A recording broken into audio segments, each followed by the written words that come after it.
Katika ukimya wa nafsi, mawimbi ya fikra huinuka, yakisemea safari ya ndani, safari ya kuelewa maumivu.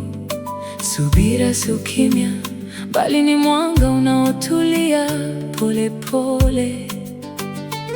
Watu hudhani subira ni kuficha hasira moyoni, kuitupa ndani hadi mlipuko uje ghafla. Lakini hilo si daraja la hekima, ni mzigo unaorudisha roho nyuma. Subira ni kuona chanzo cha maumivu, ni kuchunguza sababu kabla ya kulia, ni kuelewa upepo unaovuma na kutembea ndani yake bila kuanguka. Tulia, pumua, angalia ndani kabla hujaitikia kelele za nje. Hekima huanza pale moyo unaponyamaza na akili inapofungua mlango wa kuona.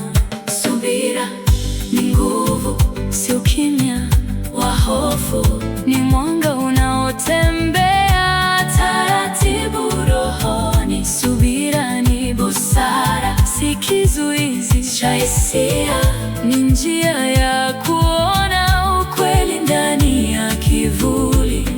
Kuna mambo yanayoumiza bila sababu, kwa sababu hatujaelewa mizizi yake, na kuna mambo tunayoyajua lakini hatujui namna ya kuyashika kwa utulivu. Hapo ndipo busara huja kama mvua nyepesi juu ya ardhi kavu. Hapo ndipo roho hujifunza kuwa kila hasira ina siri ya kutafakari. Usikimbilie kujibu, usikimbilie kulipiza.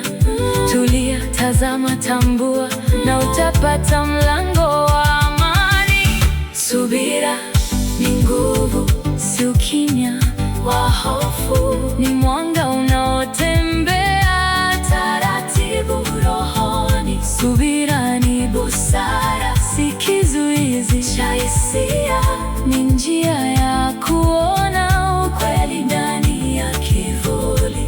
Baadhi ya mambo ni madogo lakini yanachoma, baadhi yanahitaji neno, mengine tendo. Kila jambo lina mlango wake, na mlango huo hufunguliwa kwa hekima.